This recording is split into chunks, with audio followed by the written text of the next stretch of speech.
for this webinar, but I wanted to give a little bit more detail around them. So for the month of March, oh, I'm sorry, actually, I think this is the second slide, Cass. Oh, sorry about that. No problem. All right, so for the month of February, let's back up a bit.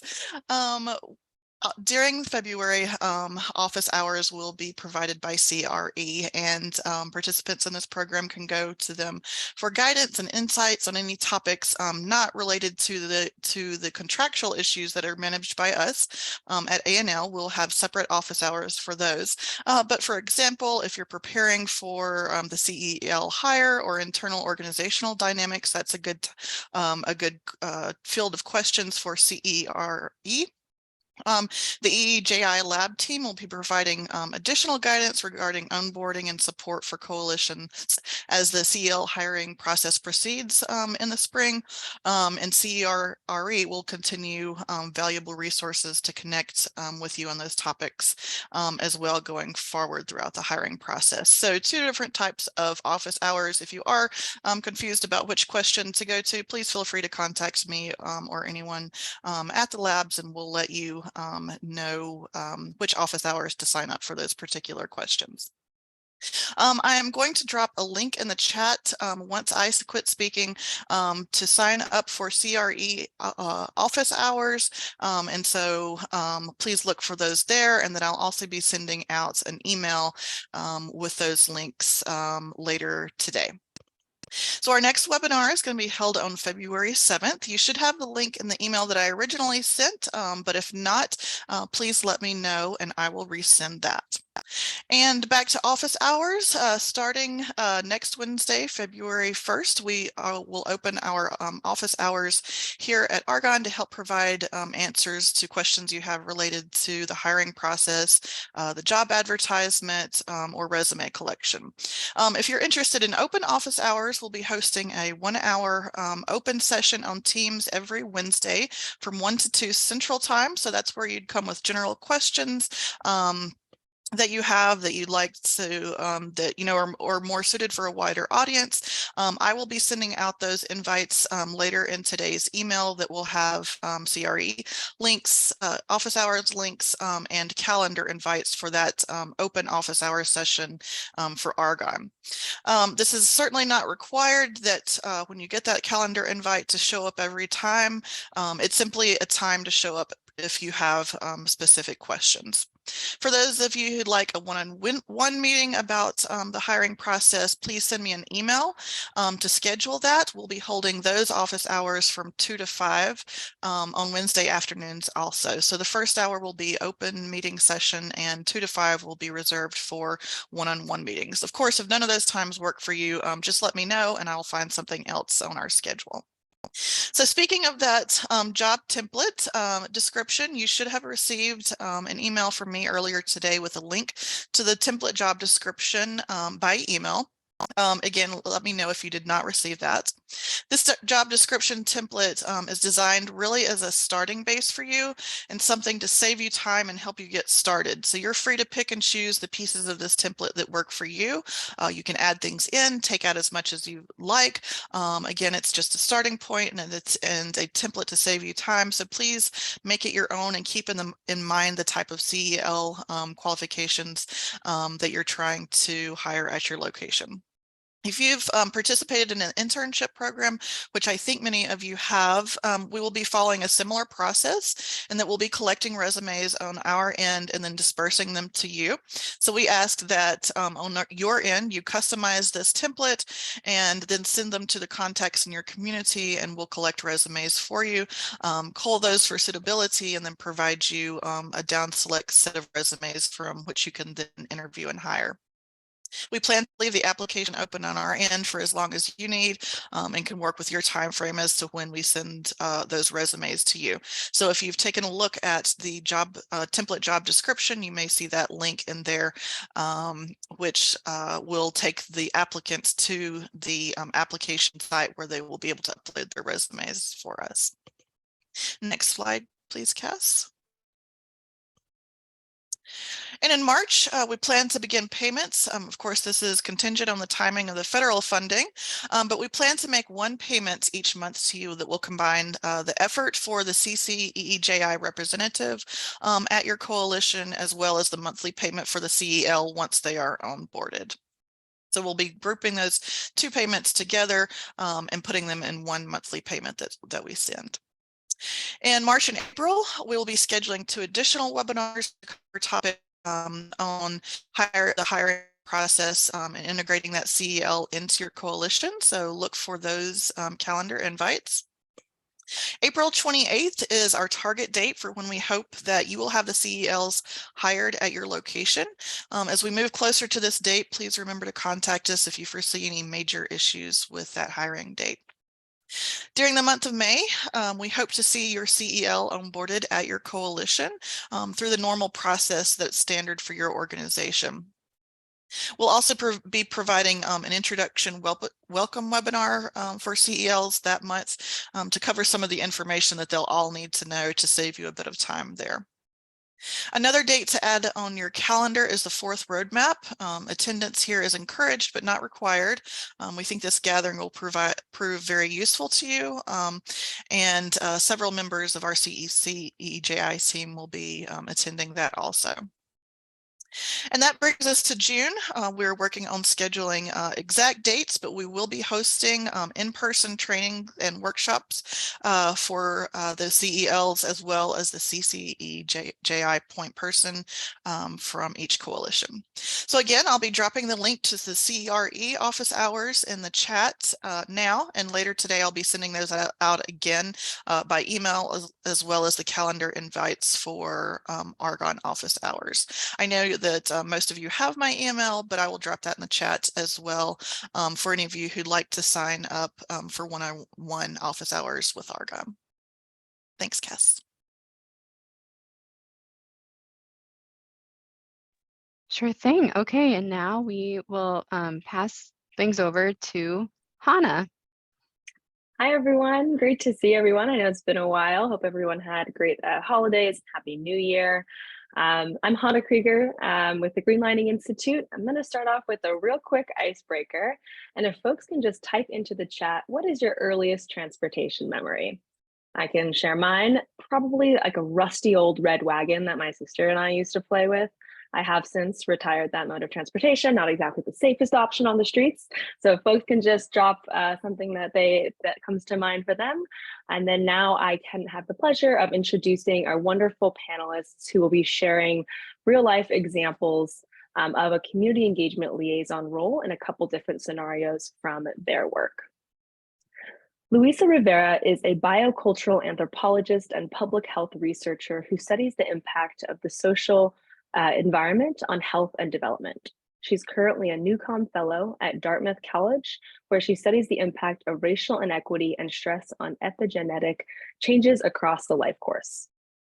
Next, we have Kayla Gilbert, who is the Senior Program Manager of Health Equity and Community Partnerships with the City and County of Denver's Department of Transportation and Infrastructure.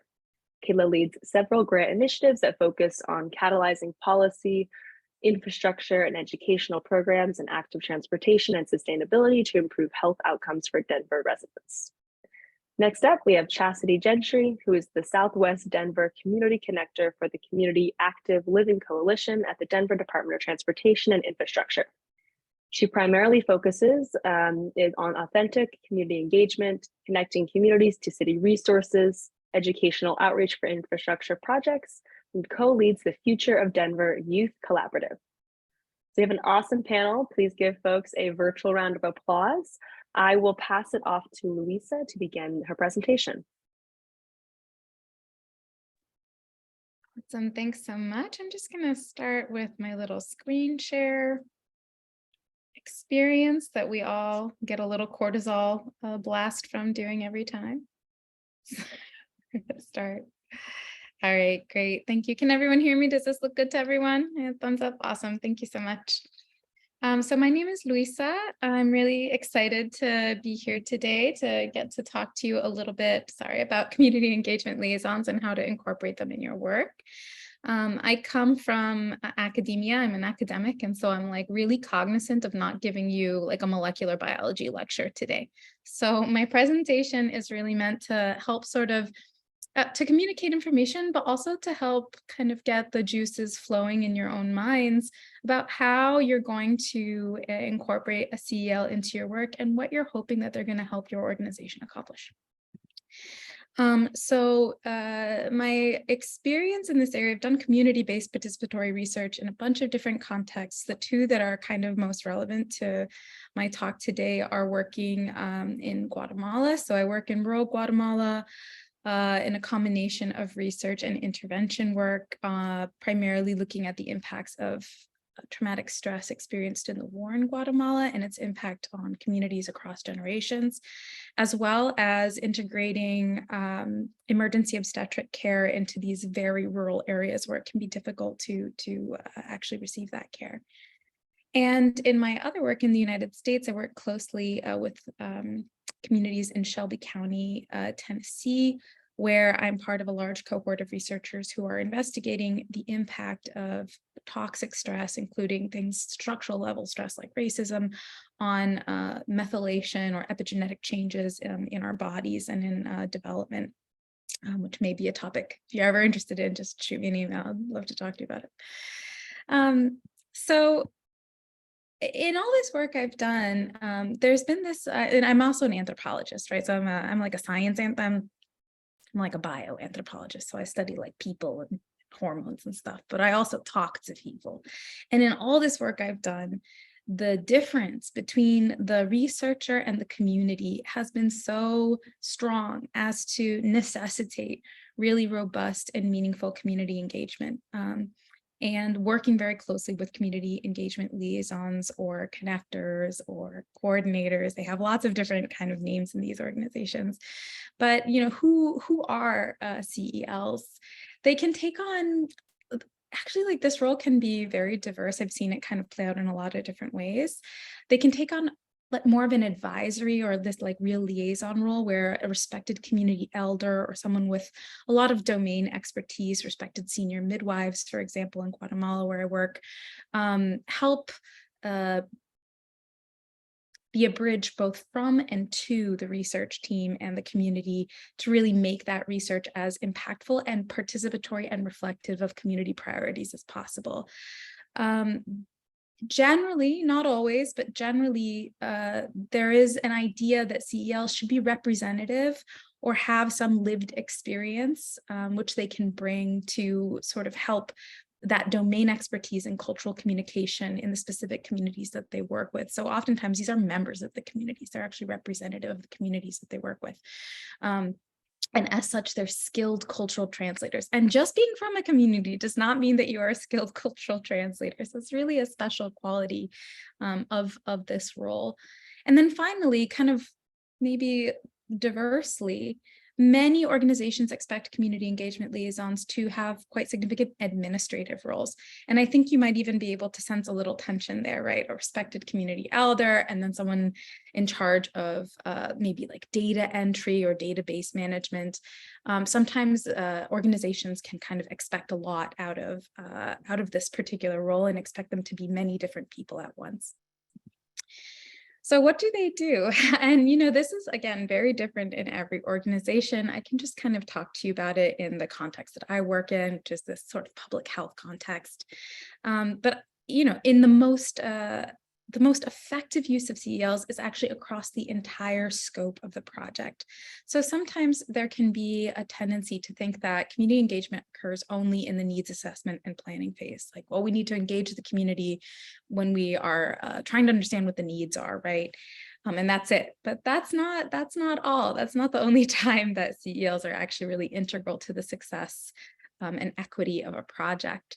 So in the needs assessment and planning phase, oftentimes CELs will help gather and present community or stakeholder perspectives, coordinate focus groups. This is actually really important because focus groups should not be random samples. They should be specific people, and selecting the right people to sort of bring together to talk about an issue, maybe something that you as an organization aren't really prepared to do, but your CEL would have knowledge about the right people to bring into a room to talk. leading information sessions about plans and receiving feedback, and also providing feedback and co-designing actually assessment materials. So this might be something like literal translation, depending on if you're working in a multilingual context, but it's also the cultural appropriateness of the materials that you're using to kind of do needs assessment, the language, the graphics, and I'll give an example of that a little later.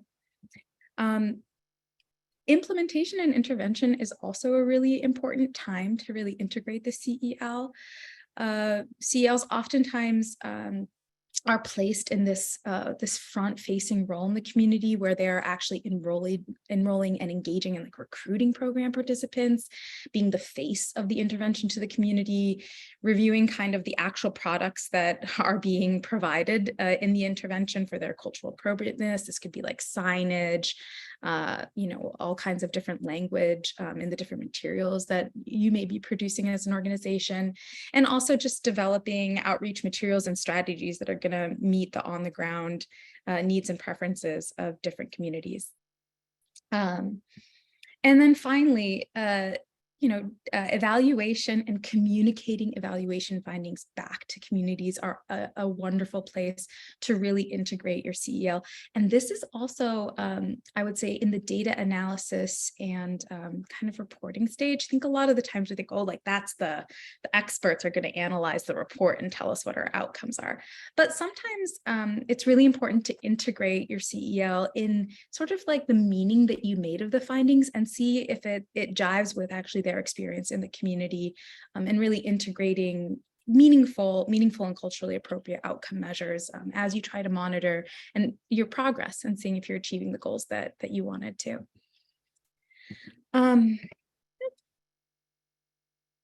So all those things, but what don't they do? So they don't, just hiring one doesn't mean that you effectively engage the community. So if you have a CEL, it doesn't mean you're done. You've done the community participatory aspect, like the community is engaged. We have one of these. That I think is oftentimes a short, sighted approach that can occur when say, oh, we have an advisory board, we have a CEL. It's not sufficient. It's necessary, but not sufficient. You really need to empower and meaningfully work the CEL into your organization. And then the other thing that's really important to say is your CEL is not going to solve your DEI issues. You cannot hire someone who's representative of the communities and through that say, yep, now we've done like our anti-racist, equitable work, like we're good. This isn't true, and this position actually can lead to a lot of burnout for people who are doing the code switching to actually inhabit this role kind of across worlds and domains. So the heuristic I use, kind of like linguistically, like little language I use of the bridge is really important to me because it's like bridges go both ways. Bridges are not just one way. This is really important. CELs aren't just there for you to get access to a community. They're there for a community to get access to you, right? And that's a very difficult cultural translation position that person may have to be in because they're accountable to multiple groups. They're accountable to the communities they serve, and they're also accountable to your organization. And this can be very challenging. So here I have pictured actually our CEL in a project on emergency obstetric care in Huehuetenango.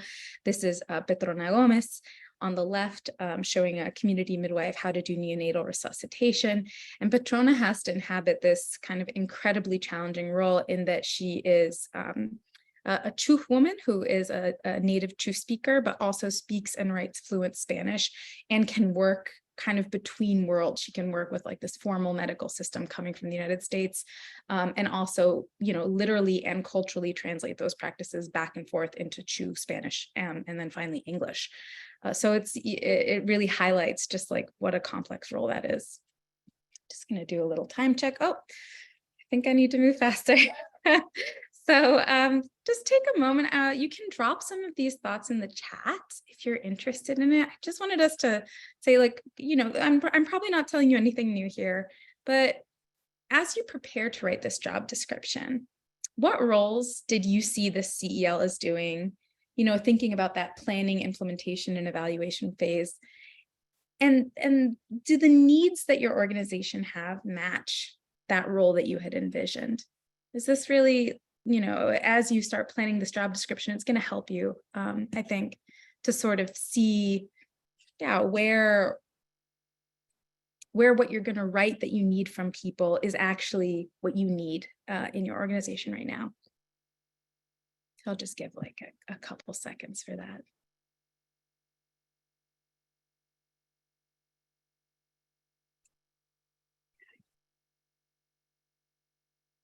So another point I just wanted to touch on is this idea of community. So many years ago, when I was like in my early 20s, was working at UCSF as a clinical research coordinator, and someone came up to me and I won't give specifics, but she's like, "Do you do yoga?" And I was like, "Yeah, I do yoga." She's like, "I have an opportunity for you."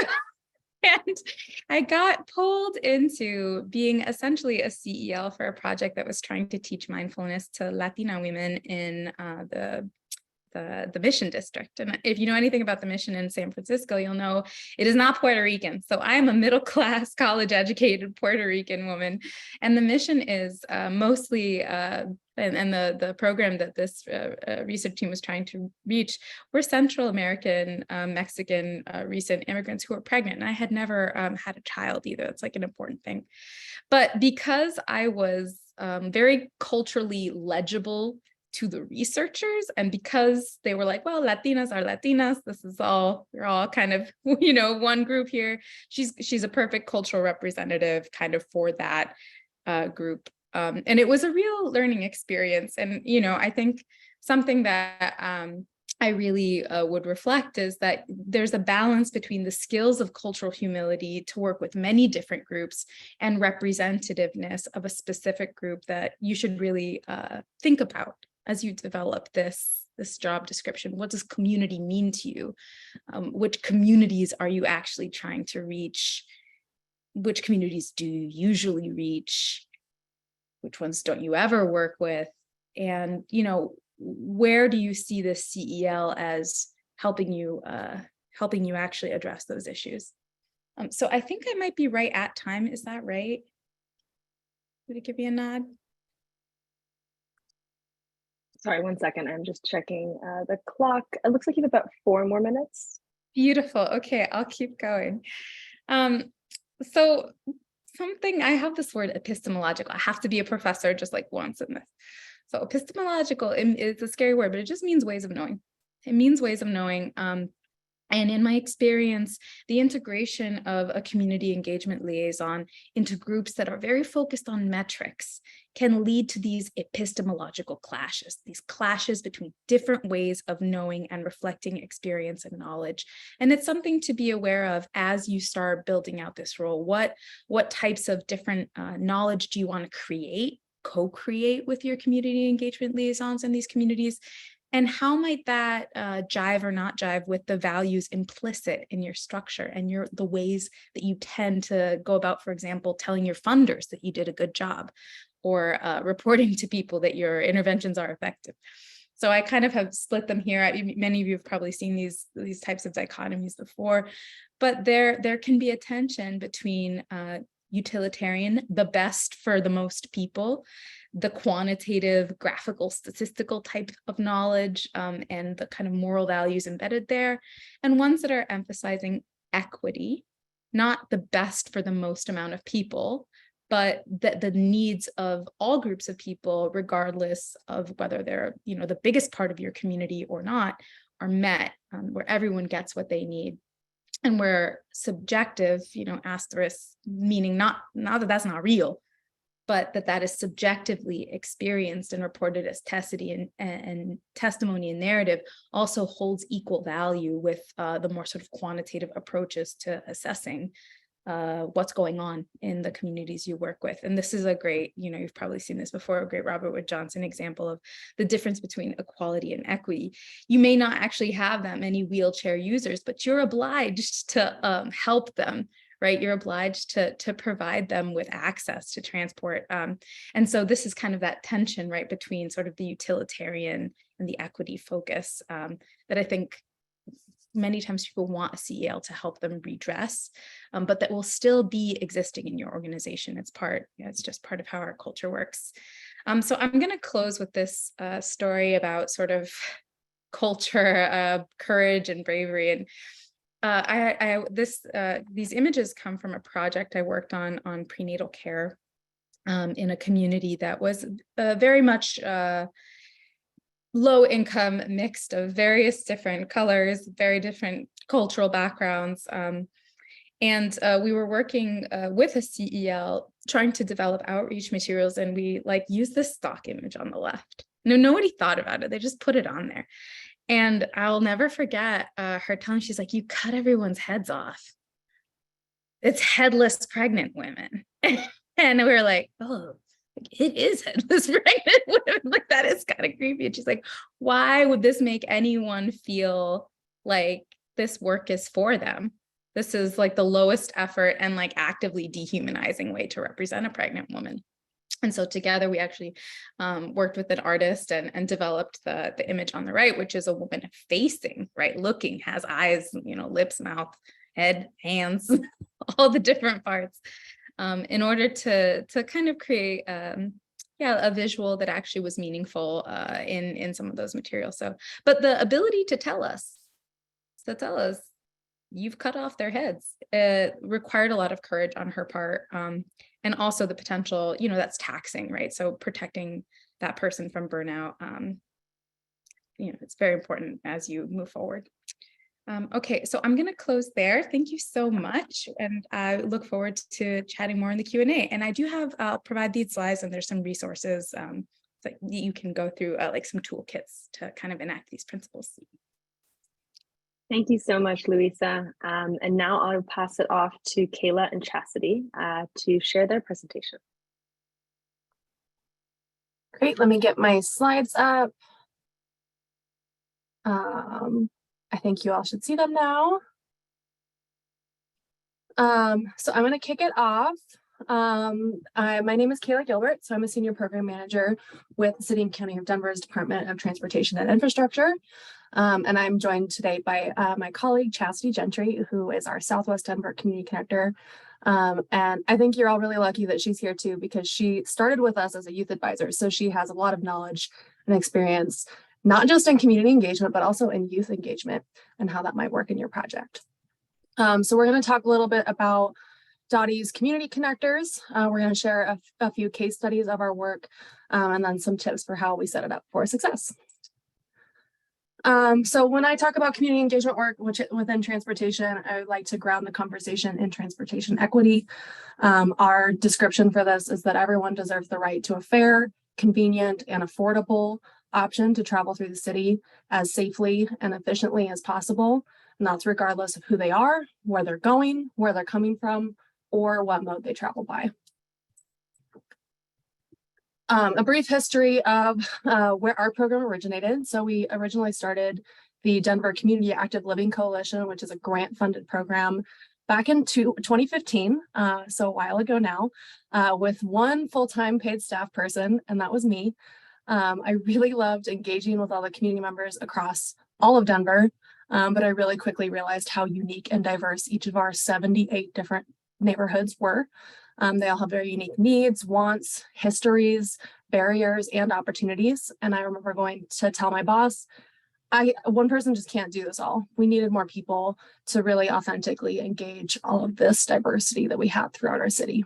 So we designed an approach that would target two key areas at first that were determined through health equity data. And we would hire community connectors, much like a community engagement liaison. And this is based off of a community health navigator or promotora model from public health that you just heard about.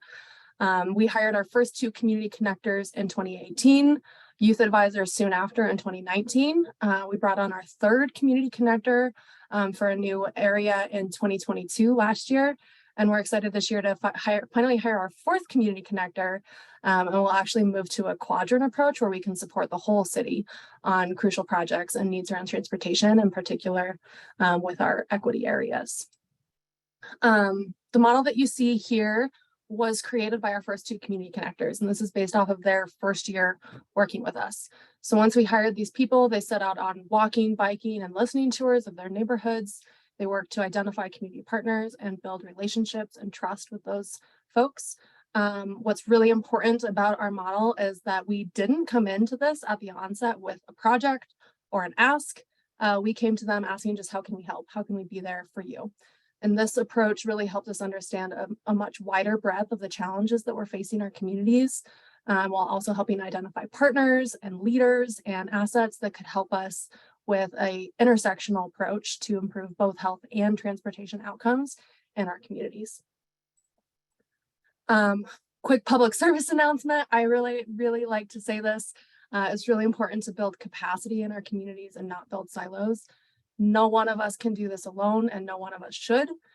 We spend a lot of time in the Department of Transportation and Infrastructure's time and money planning and implementing projects, and then we install them and turn them over to our community to use them, to activate them, to deal with them for better or for worse for a long time, sometimes 20, 30, 50 years.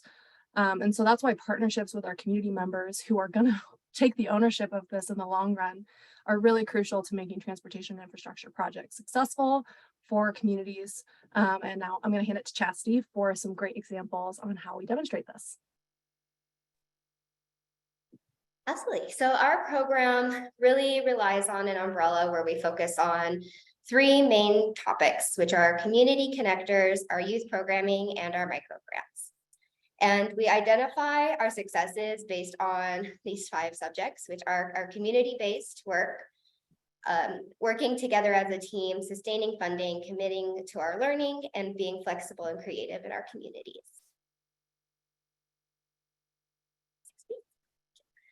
So all of our community connectors are assigned neighborhoods based on our DOTI's equity index, and really our entire city equity index.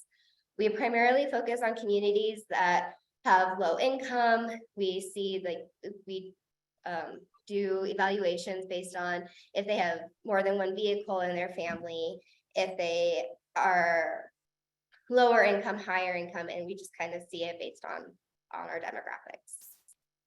We prioritize our higher equity areas, which are our Northeast, Northwest, and Southwest communities.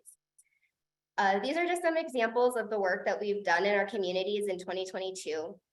And a lot of these projects were approached with very similar mindsets from our community connectors. So we all think and work as a team in trying to build our thoughts and processes, and we brainstorm together on how we can better connect with these communities in different ways. So we have some examples like our Montbello connector, where it started out in a neighborhood where it's very hard to access transit, and now it's expanding to other communities that also are seeing the same problems and issues of connecting to different parts of the city. So we have expanded our connector program to our Globeville, Lyria, Swansea neighborhoods. We've been able to get bike access to some of our communities where they're starting to get more bike infrastructure input into those streets, and allowing easy infrastructure projects that will help slow traffic, allow residents to stop at stop signs and take a moment to actually pause without taking a lot of money out of our budget, but still having high impacts on our communities. Next, please. Our youth engagement, we noticed, was very low when we first started with our youth onboarding. We hold coalition meetings monthly and now quarterly with our entire CALC team, our Community Active Living Coalition team, which includes residents and community leaders throughout the entire city. So the goal of our community engagement was to do some research on other Denver youth groups that were happening and taking place. We wanted to understand their why. How do you get youth engaged in your community and within your group? What brings the youth here, and what are they interested in? And we finally came up with the goal of how do we bridge this gap? How do we get youth to come to our coalition meetings and have their voices heard as well? So our outcome from from our research was our Future of Denver Youth Collaborative. We also hold monthly meetings for our youth, but this allows them a space to be vulnerable with us, have conversations about things that they're interested in, but also provide opportunities of personal and professional development. Our next program that I want to talk about and highlight a lot is our microgrants. Our microgrants have reached a lot of community members throughout the entire city of Denver. We've primarily, I can really only track like how many we've reached for grantees. We've had about 186 grantees over the last 3 years of our program being around, and we've allocated $225,000 directly to Denver communities. The goal of the program was to reallocate calc funds previously dedicated for our in-person events and programming to other methods to help support our residents during the pandemic. With our existing community connectors, we were in awe and amazed with the work already happening in these communities. And we noticed that a lot of community members were, were doing more projects that they probably wouldn't have done before, because trying to fund a project in your community yourself when you already have a hard time with paying bills or putting food on the table was just not acceptable. So we were able to get these funds to our community members and help them create projects and changes in their communities that were very positive. One microgrant that I would like to highlight happened in our Montbello community, where the funds, this was an organization, and our organizations receive up to $1,500 in funding. These funds paid for, excuse me, these funds paid for bike helmets, reflectors, safety gear, really just to make sure that everybody was safe while they're out on their bike rides.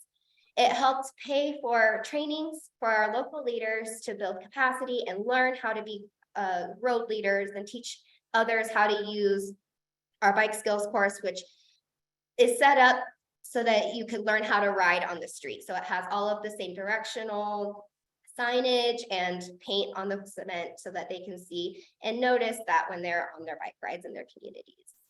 It created a lot of success and even led to cycling events and connected our connectors in that community to the Denver Century Ride Club. And I'm going to hand it back over to Kayla to close us out. Great, thanks. So as I've mentioned, we've been doing this for several years. We've had a lot of successes, also challenges and lessons learned. And so I don't want you all to have to start from scratch. I'd love to share some tips for success as you build your program, working from grounding it in equity, recruitment and interviews, onboarding, and then retention. And you're going to notice I hit on a lot of the same things that Louisa just talked about. So grounded in equity, I think first off, apply yourselves right now because you're doing this work to ground yourself properly as you begin this process. That's really important. It's crucial to understand the historical context of the communities that you're trying to serve and what is your role there. For us as government employees, our role really focuses on repairing lost trust, especially in communities that have historically been disadvantaged or left behind by their government. Building that lost trust is really important for us, and building positive relationships and fostering collaboration in our communities. I know it sounds like you guys did an organizational assessment, which is really great. You can also consider using a racial equity toolkit or other sorts of tools like that to help ground and quality check your program, the strategies you're going to use, the partnerships, your budget, where that's being allocated to. What are your intended outcomes and what are your unintended outcomes that might affect your community in positive or negative ways? It's also crucial to engage your community stakeholders in hiring, setting what is the vision, the job responsibilities, the priorities. What is this role going to look like, not just for you, but for your community? What does this role mean to them? And then also preparing your current workforce, your workplace and current staff to create a welcoming and reinforcing environment. Things like racial and social justice trainings, positive youth development is great if you're going to be working with youth, and leadership buy-in is also really critical. And then checking too, are your HR policies and job requirements inclusive? For example, your position might say that we need somebody with a master's degree. Do you really need somebody with a master's degree? Or could somebody else do the job just as well without that formal qualification. And lastly, full-time pay and benefits. This was really important to us as we built these positions. We wanted to hire people from the community, not just for our own programs and to make our stuff better, but also to provide quality opportunities for employment and good jobs to our communities through these roles. For recruitment and interviews, it's important to recruit where your communities are already convening, recruit through trusted partners and community leaders. Don't just post a job posting on a website and expect that your community is going to see it. Really recruiting intentionally is really going to be important for you. Having diverse interview and review panels. We've had external partners help us with reviewing applications or being on interview panels to help determine and pick that person who's going to represent your community. Also deprioritizing the formalities like qualifications and prioritizing instead the lived experience and passion of the people you're interviewing and reviewing their resume.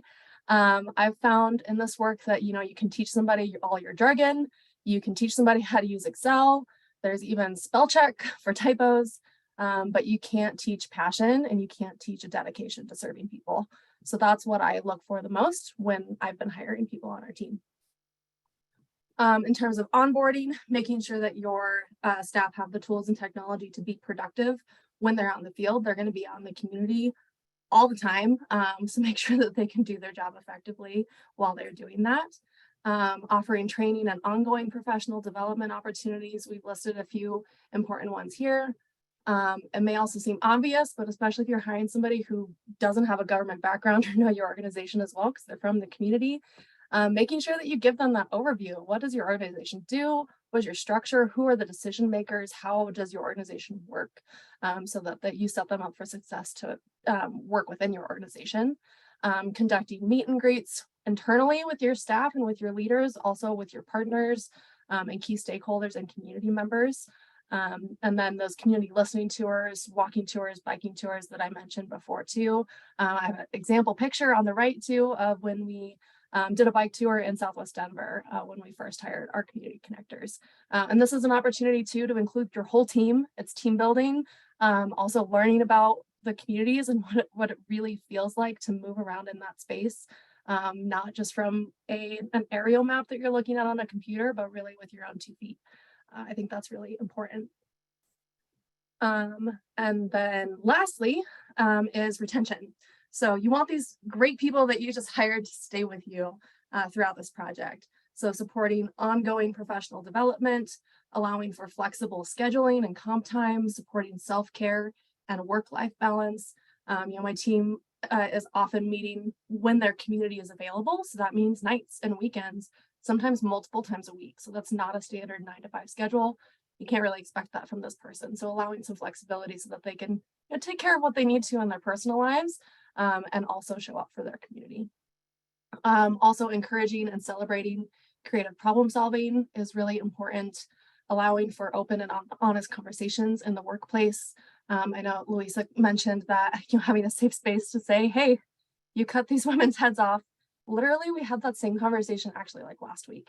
And it's important to create a safe space so you can talk about what's not working, vent if you need to, and be open and be vulnerable, while also though still celebrating successes and supporting each other to find solutions. And then lastly, your community liaison needs a champion or a coach within your organization, ideally somebody who's in a leadership position. And that person is somebody that supports them, helps them find solutions to hard problems, and ultimately someone who has their back. That's really crucial because they're going to be navigating sometimes really difficult conversations. So enlist that person, or you can be that person, or both. Those are a couple of tips that I think are really important. So I'm going to close it out, and I hope we have time for questions. Looking forward to that, but you can contact us if you have any questions after this, and I'll also share the slide deck too with some links to these resources. Thanks. Thank you so much. Could we give folks a virtual round of applause to our panelists? So we only have maybe 7 or 8 minutes for questions. I apologize for that. Audience folks, feel free to drop questions into the chat. Anything we don't have time to get to, we can follow up with the panelists and get you those answers. I do just want to have a few kind of grounding questions. just kind of pull some themes together here. Louisa, I love that framing as liaisons as a bridge to and from communities. I think that really kind of helps as a useful vision and goal. And then Kayla and Chastity, you mentioned one of your goals was to understand why there was low youth engagement and then how to go about and change that. So I'm curious, in both of your examples, it sounds like you had that initial vision of what success looked like. But I'm curious, as you learned more information, as you started building those relationships, as you brought the liaisons on board, did your vision of success evolve or change over time? And if so, were there challenges to having to adapt your goals and approach?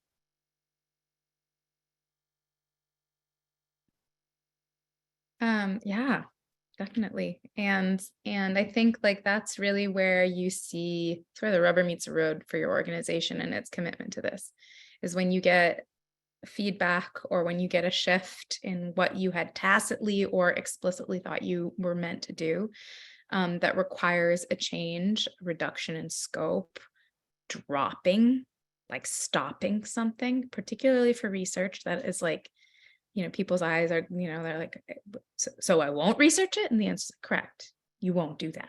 It's like, whoa. And I think, in my own experience, that idea of the champion, the champion in leadership is so crucial. I think that's like brilliant because remember, this CEL is typically not the most empowered person. Right. This is usually not the person who's highest up in your organization, who holds purse strings, who dictates financial priorities. And so when they or a community gives feedback that substantively changes that mission, you need someone up top who's like, no, we committed to this. We're not going to do that, for example. Yeah, it can be very tough.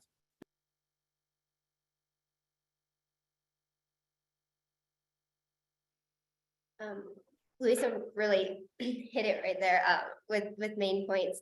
I know that when we were doing all of our youth development and programming, when we first started, we had this really broad idea of what we were expecting to hear. But when we finally got into these groups and we were having these conversations with them, we realized it was totally the opposite of what we were thinking. We thought that if we put things out there for youth, that they were just going to see it and they were going to come to us and say, oh, we have all of these ideas and we want to participate in all of everything that you offer. But that wasn't happening for us. We realized that we needed to be where the youth already are and identify those locations. And maybe they were just hanging out at rec centers. Maybe they were at the skate park. Maybe they were at the swimming pool that day. We really had to follow around and see and identify these locations where youth were already meeting and convening and being a part of their communities, and then getting their input and seeing what their interests were from there. So it changed a lot as far as like we went into this expecting instead of processing and thinking like a youth advisor or just like any youth in high school. And we just had to take a step back and acknowledge those steps from ourselves.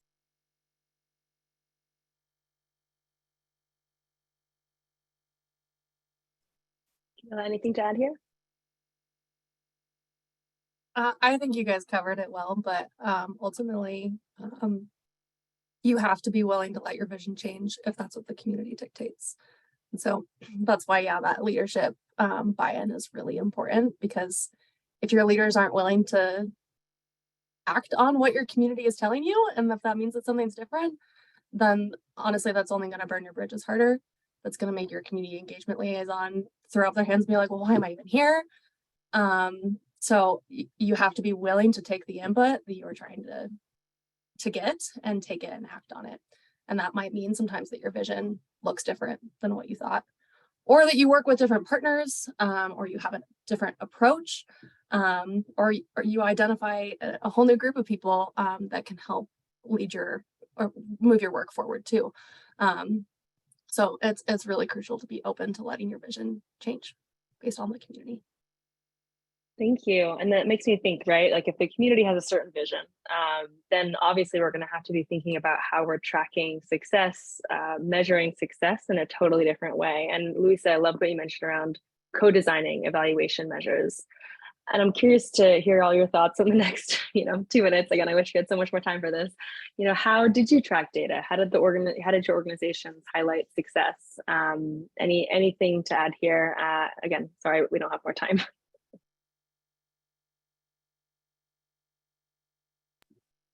I really recommend that you, when you do your program evaluation, you include qualitative research. That's just going to be one thing I'll highlight.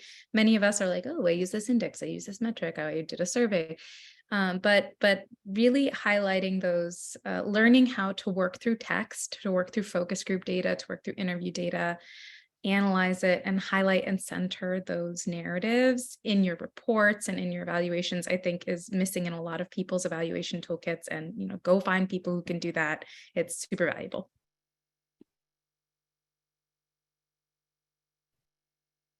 Yeah, seconding qualitative evaluation. Denver is a very quickly changing city, and sometimes like data that we had from 2 years ago may or may not even be accurate or relevant anymore. So like that qualitative data helps you like quality check. Do I even have the right data? Is this telling me what I'm thinking that it's telling me? And having your community engagement liaison be a part of that. Have them tell you, what does this data mean to your community, I think is a really good way to include that. In transportation and infrastructure, like we spend a lot of money and dollars and time on like tangible projects.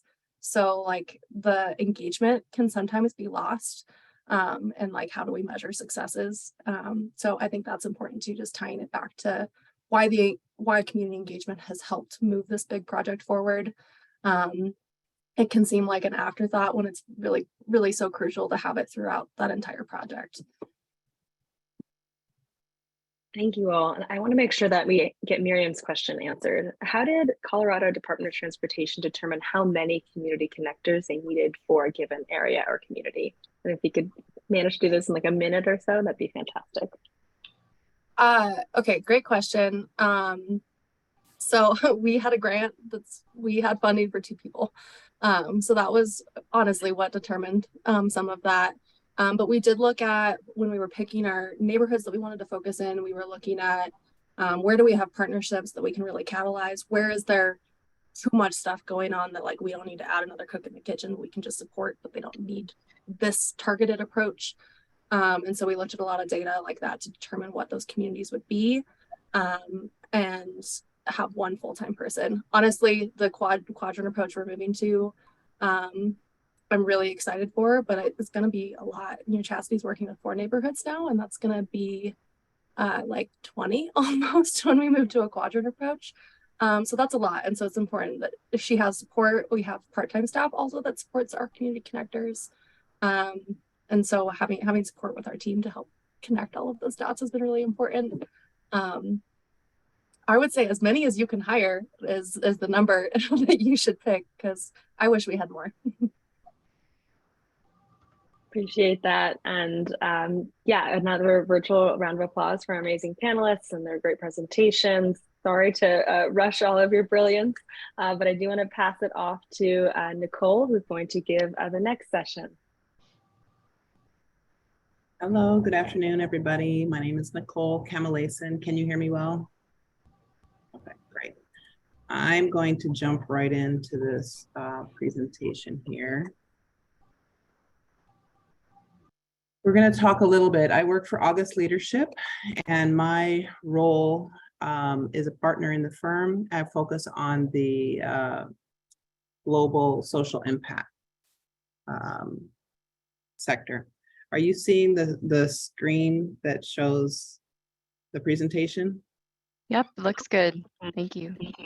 So I've worked in HR and organizational development and around the world. Lived and worked in Romania and for 6 years. Lived in Nairobi, Kenya for 6 years. Worked in Budapest, Hungary for 4 years, a year in London, and then on both ends have been in the United States and working in many of your communities. So I focus a lot on the executive director roles in the or the C-suite roles in the social impact, nonprofit, philanthropic space. So I've been asked to talk a little bit about JEDI in recruitment space. So I wanted to just start with that. We may or may not get through all of this.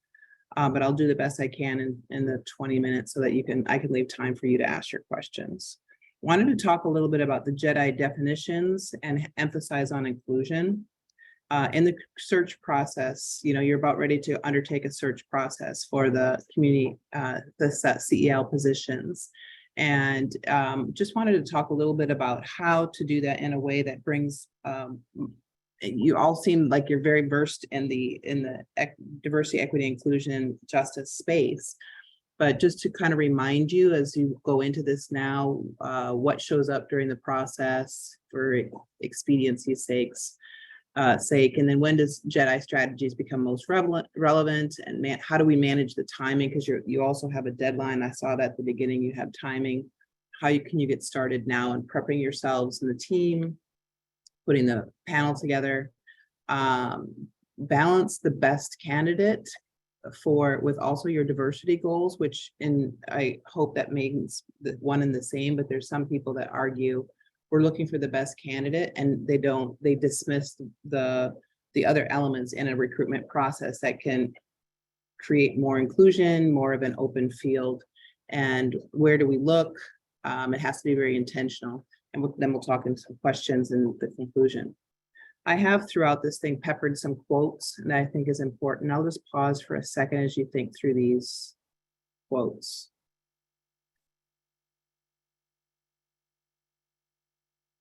I like that second part. Nothing can be changed unless it's faced. So we need to start with that. Like, we go along our recruitment processes, and your presentations in front of mine were really great. I took some notes on that and how you've done that at the community level. It's really great. And I like to hear that you're facing some of these things and the challenges. All right, the terminology, maybe you're familiar with this. If you have your the handout that Sarah put in the chat way up at the top, maybe Sarah, you want to pop it in again, then you will find these things so that we don't waste time just reading what's on the screen. So what is justice? It's about like dismantling the barriers to resources and opportunities in societies, and essentially the isms in society, the racism, classism, sexism, ageism, etc. What is equity? That's the allocation of resources to ensure everyone has access to the same resources and opportunities. Diversity is that's the differences between us based on which experience we come from, or systemic advantage, or what barriers we have to encounter. Inclusion then is that fostering a sense of belonging by centering, valuing, and amplifying the voices, perspectives, and styles of those who experience more barriers to give them more space. And that's what's really going to be important in these community engagement CELs. Liaison, is that the word? Community engagement liaison, is that right? That's correct. They are, and I really appreciated Louise says your first, when you're talking about just because they come from a community, it does take a little bit, that's not enough, that they need to be skilled in how to be that cultural representative as well. And we'll talk a little bit more about that.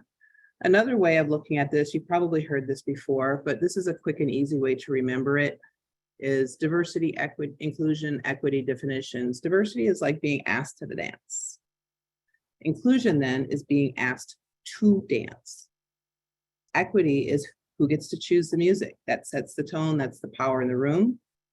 And belonging is space opened up for you on the dance floors, where you're not just dancing over in the corner by yourself, that you belong in this group first and foremost. And then justice is ensuring there's a safe, inviting environment for all to participate. That's removing the barriers it takes to get to the dance. Okay, you've invited them, but maybe they don't have care for their dependent ones, or they don't have proper transportation, or they don't have a number of things, the resources to get there. Willing to get there, wanting to dance, even has a few ideas for some great dance songs and dance moves, but that may not have the means to get there. So this is kind of an analogy that I use often around the world, just to kind of remind us of another way of looking at it rather than the Webster's definition of it.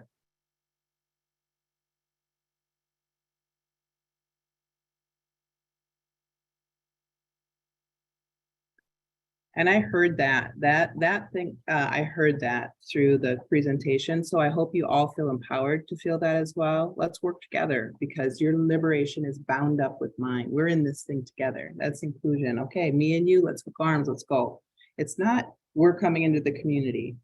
And let me just say this, oftentimes you've all heard of the golden rule, right? It's do unto others as you would have them do unto you.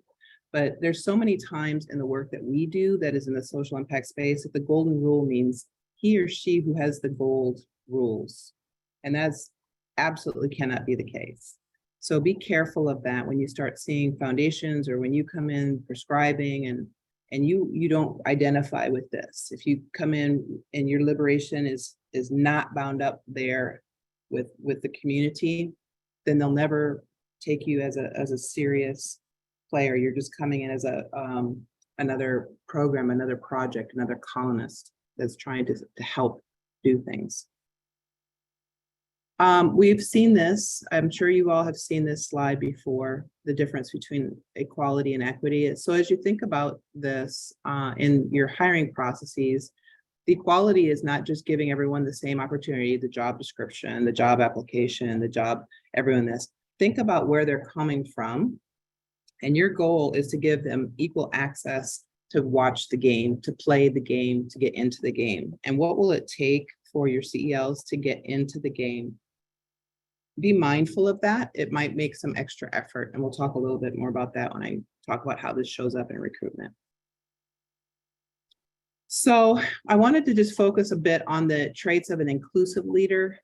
You're going to be looking for people that are going to be your leadership in the community. And so as you're looking for people, think of these traits. And I just want to kind of highlight them because you do have the information in front of you. But these are really important. So starting with curiosity, why? Because different ideas and experiences enable growth. So you want them to be curious. You don't want them coming in with all the answers. One way to get at that is the 5 whys. Why do you feel that way? Oh, because of this. Oh, that's interesting. Why?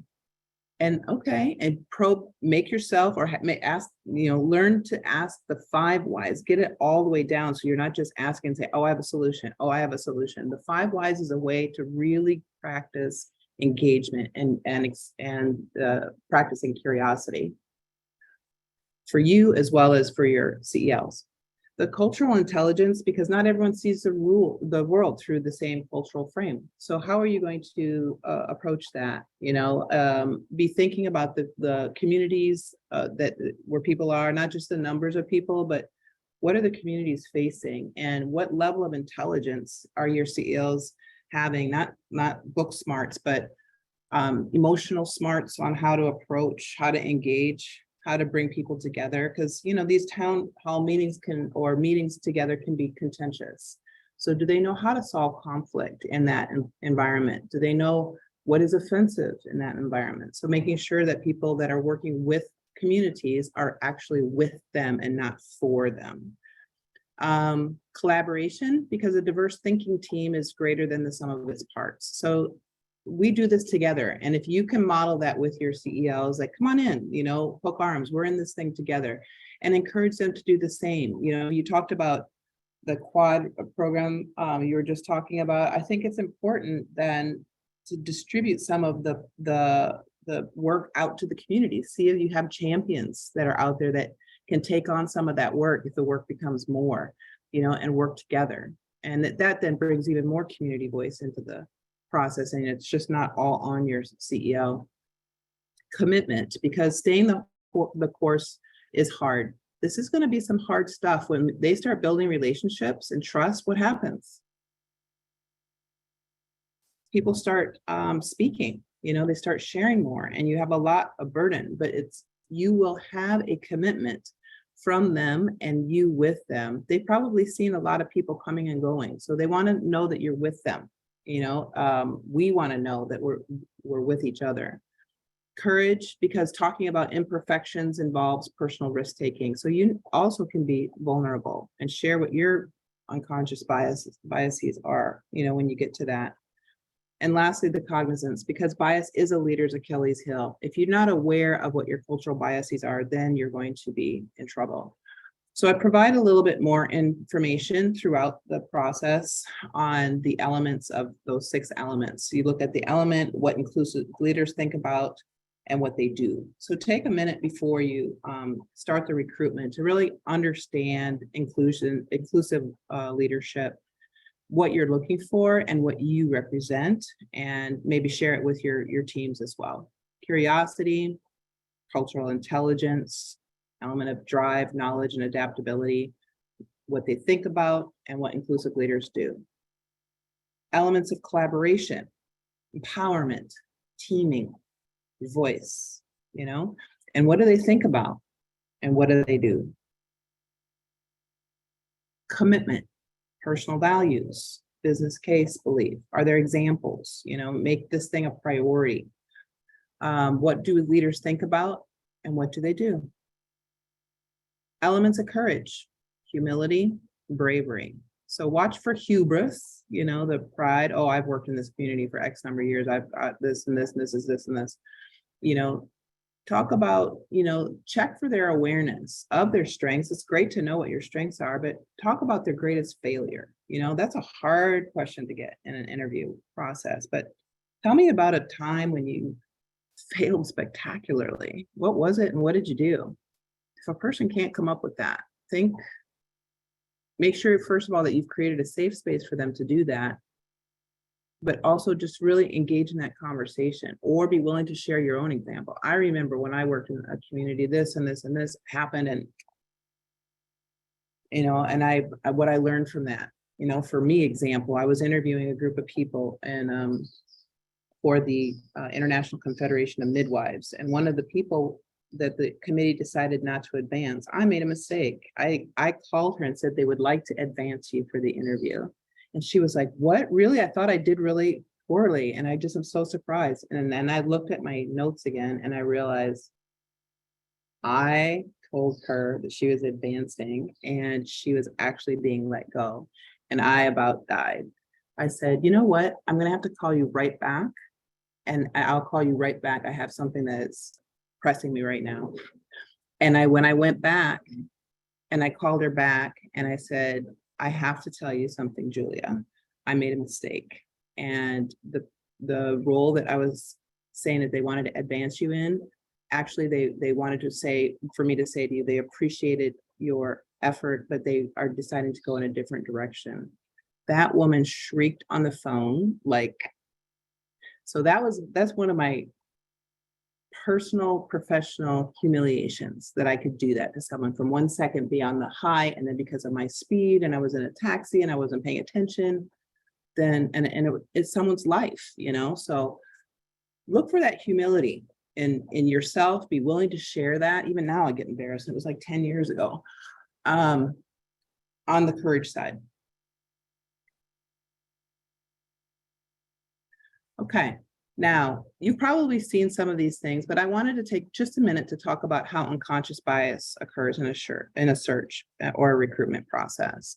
So whoever you select on your search committee, I think that's really good point. What they talked about getting previously talked about getting a diverse group of people. And when I say diverse, I look at diversity through several different lenses. I'm looking at gender, I'm looking at race, I'm looking at geographical experience or regional experience, sometimes national, sometimes international. I'm looking at sectoral. Are they coming from the private sector? Are they coming from the public sector government? Are they coming from the nonprofit or philanthropic sector? And lastly is the leadership, the style of leadership. So these are the 5 lenses, and the style of leadership could be like a rising star. Is this a youth coming in and really doing some great things in the community? Or is it a workhorse, someone that's in their mid-career, that they work alongside the team, they're a workhorse, not a show horse. And then the last one is the ambassadorial type leader, someone that's been a stalwart in the community. So we look through these different lenses all the time when we're building a field of people. So you're not just looking for one type, and if you can think about that for your search committee as well, then you'll have ways of mitigating your unconscious bias. So the first one here is Horn's effect. This happens when we focus on negative features about an individual, which clouds our view. If you pick some piece of information and said, oh, they come from there, oh no, nothing good comes out of there. That's a horn effect where you're lumping a whole group of people into that. Or conversely, the halo effect, when we focus on a positive or impressive feature about a person and overlook other information. So what happens to me on this one, when I'm looking for like startup leaders or something like that, what I've really found is people that went to Brown University are somehow they're trained in entrepreneurial. So I always think, oh yeah, Brown, yeah, they're going to be right for that. And that's a halo effect. Not every single person coming out of Brown is going to be like that. I didn't go to Brown, but it's, or Harvard or the Ivies or, you know, whatever school. The halo effect could be someone that went to your school or belonged at the, you know, you both were on the boating team or tennis team. So that's the halo and the horn effect, where you take information and you think negatively about them based on your experience from the past, or halo, wow, oh yes, that person. Confirmation bias is like when we search for evidence that backs up our own opinions rather than looking at the whole picture. You know, you have come into this looking at their CV or their resume or their letter of interest and saying, oh, okay, I have preconceived notions about this person. And it's a self-fulfilling prophecy, whether they're really, you know, so look, watch out for that confirmation is, how am I going into this? Am I open-minded? And then availability. When you're rushed, I'm telling you, this one will bite you. When we make a decision based on overestimating the importance of information that's readily available. Suppose you don't have a letter of interest from them. Suppose you only have a resume or something else, and you're saying, okay, they didn't turn in a letter of interest. They must clearly not be interested. So let's just cut them out. So be careful about that. Give them a chance and encourage them, give them a reminder to bring in the information. Bandwagon, when you're in the committee, I would encourage you to ask each one, what do you think? Not one person, and then does everyone else agree or disagree? That's not helpful. That's bandwagon. When you adopt a belief because the group holds that belief or one or two people form that. So how I run a search committee is I ask each one, okay, what do you think? What are the strengths? What open questions do you have about that person? I don't really go down that path, strengths and weaknesses. I want them to keep an open mind until we get to the point where we're at shortlist. So when you adopt a belief because the group holds that belief, it's a form of groupthink or makes us believe something others are thinking it. Attribution bias applies to how we assess other people and how we perceive actions of those of others. So you see someone that reminds you of someone in your past that you either loved, you know, or they have similar attributions, being careful not to assign those same attributions to this person. Charisma, that's a hard one because on leadership positions, you want someone that's engaging. So when you make decisions based on how we connect with someone on a personal level, you want that. You want that for the community. When we show preference to those who are similar to ourselves, oh yeah, I remember those days. They just remind me of a mini me. That's the charisma bias that you have to be careful of. Be aware of it, and just because you're looking for someone that may have that charisma to really engage with the community, just don't make your decision only on personality. You have character that you really have to assess. So personality will come out in charisma when they actually may not have some of the other elements, but you're blown away by their charisma that you're not looking at the whole picture. And lastly, affinity bias occurs when we unconsciously prefer people with whom we share or don't share similar qualities. Okay. All right. I know you're going to want to talk a little bit about that, but let me push through this here. And this is how it really shows up in the recruitment process. And you can read all that on the top, the goals of this, but the position profile, I really like how you said that about examining the qualifications on the resume. For instance, education, is it really required? What level of education? You have it pretty good, well stated there on the position profile there. But be careful. And the next one says too many requirements and choices of words. Just recognize where the people, your audience is going to be coming from, where you're sitting, whoever's writing this. Test it with a few people, see what they think. And then use inclusive language. Like on the job description, it says requires a cover letter. Does everyone know what a cover letter is? Community engagement liaison officer, do they know? You might want to say, give us a letter of interest. Why are you interested in it? Give us a statement of interest. You know, share your interest about the role, a brief statement. I usually only say a brief one-page letter about why this role, why now? And then tell us a little bit, like in a resume, what you've been doing. Talk to me about your list out, because they may not know how to do it. It stresses people out to have to do formal resumes in some cases, and it just depends. And then have them list out what their experience is and then talk through that in the interview. Screening, assumptions on the phone versus in person. You know, sometimes people will make judgments about someone that they're hearing rather than seeing on Zoom or seeing in person, and be careful about that. I try, if I'm going to see people in person, I try to see everyone in person, because it always is a different experience. If it's so right now, everything's Zoom, thank goodness to technology, what we have. And then reaction to style, hearing contradictions, just be able to check that. There's some people that will make judgments based on diction of how someone talks or their accent. Or if they're hearing contradictions, some people are nervous. They may say something. Be okay with asking the same question in different ways to try to get at what's the real answer without assuming this person's flip-flopping. Then on the CV, on the resume review, you know, just be careful on preconceived notions based on the CV information, the affiliation, the sameness and differences. This is where your bias is going to come up. Oh, I see that place. I see that place. Oh, yes, that place. Oh, no, not that place. Then be careful also about their writing style. If they're multilingual, they may have different styles. We don't usually put photos on resumes, but some cultures do. And so people that have come from a different culture into the States still may put that on there, or their writing may be different. Bear in mind that this might be their second, third, or fourth language. And then activities, when you're asking them to do something like make a presentation or something like that, just bear in mind that people have different learning styles and physical limitations. Like if you ask them to complete an exercise, you know, give them time to complete the exercise. Say, would 10 minutes be okay? Would 5 minutes be okay? Or would you like a different amount of time? Should we give you the question in advance? You know, I like if I do that, I give people the question a week in advance of the interviews before they have to make a presentation. This is not probably at where they're going to make a presentation. They might have to do an exercise. Differences, and then be careful about how the differences of assessing the work product and how you're viewing that. Make sure it's clear what you're looking for, but then don't get into that equality box. Everyone has to be the same. Like, what does this person need? Box here, the box here, the two box, so that everyone can see over the fence. What does this person needed to get to be able to see over the fence?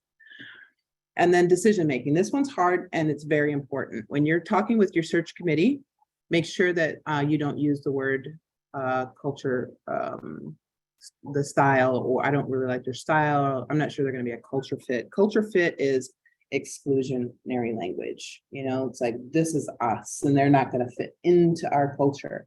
Rather, think about people, what will they add? You know, so it's open it up from culture fit. If someone asks about that, then you challenge that and say, what are they going to add to this? And then I've already said the group think. And then if anyone ever says, I don't know, there's just something about that person I don't like. Oh, really? Why? 5 whys. Why?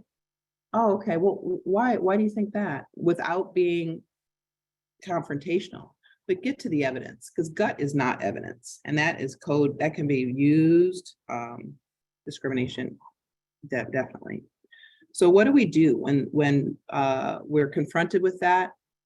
Be aware and explicit about your own biases. Name them. Like for me, I have a bias of people that were in Romania or in Kenya because I lived and worked there. I just get a leaning towards them. So I have to recuse myself sometimes and have the team take over. Is that, am I thinking wrongly here just because I loved my time there? Respectfully call out the bias. If when you see it, you can play with it. Say, okay, we need to manage our biases here. You know, I'm feeling this, but I want to just stop for a minute and let's do a sense check.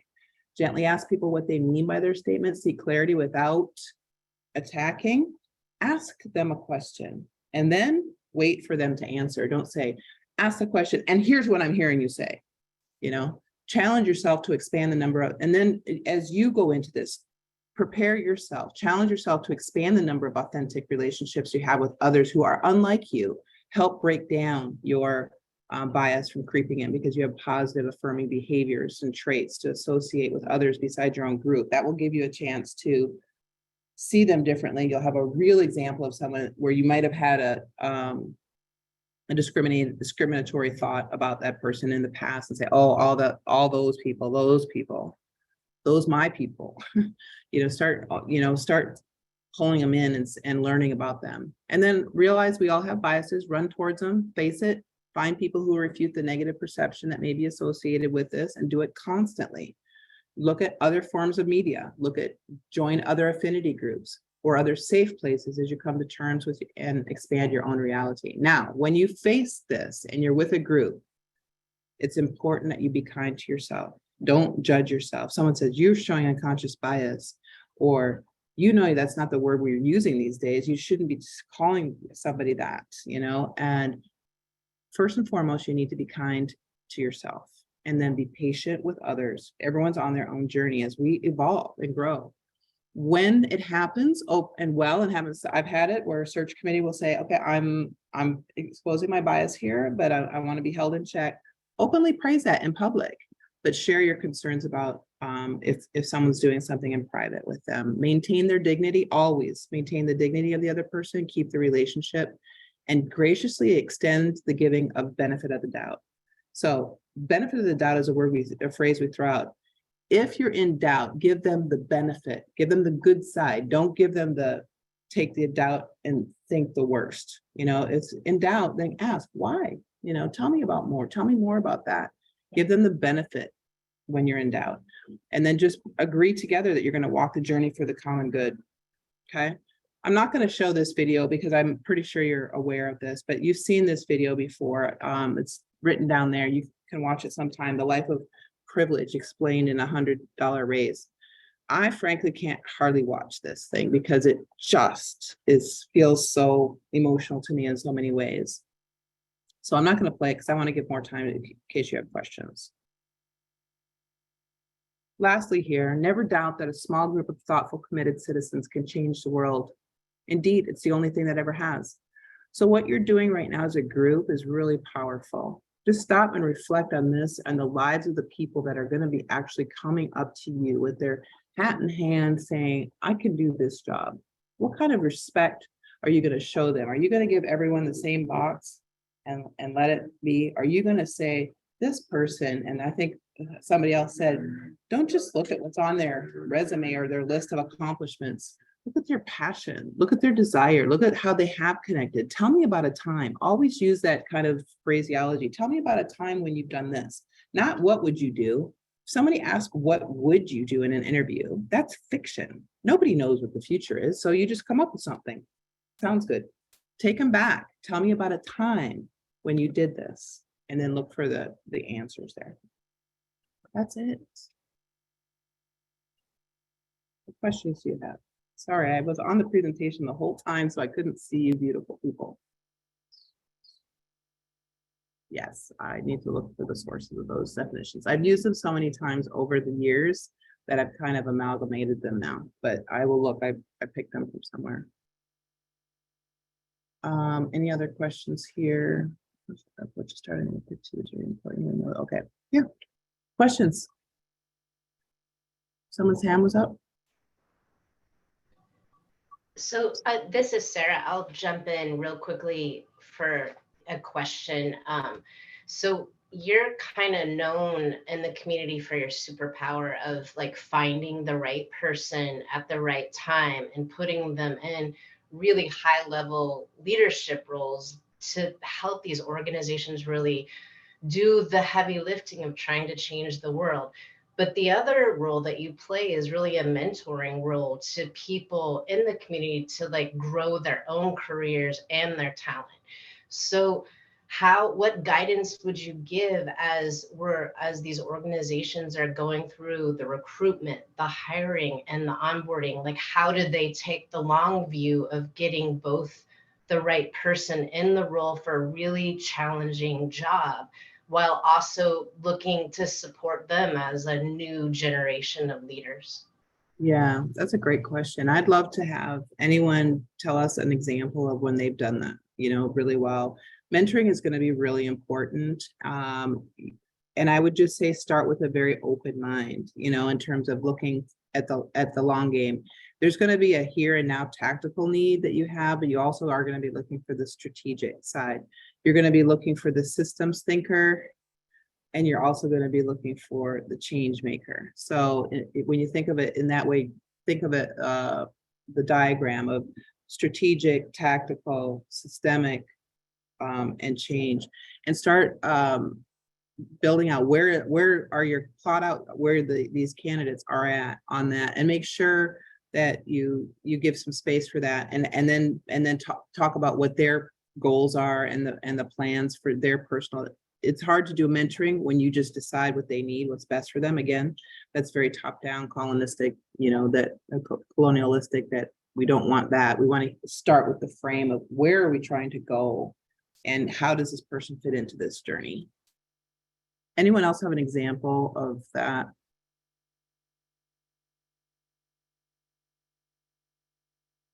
Yeah, it'd be nice to see everybody's face. Hi, Nicole, Andrea, Lisa, John, Jason, Lauren, Sherazade, Molly. Okay.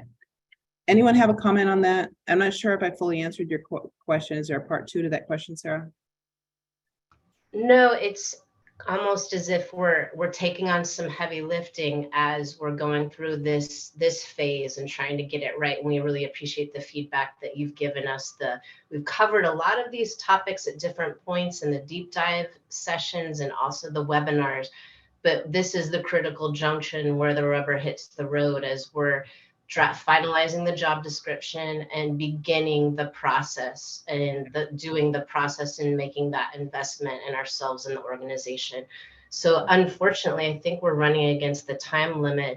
Thank you so much, Nicole. Really appreciate it. And I think we're going to turn it over to Amanda to wrap us up. Great, thanks. Thank you, Sarah. I know we are at about time, but I just had a couple of reminders for you.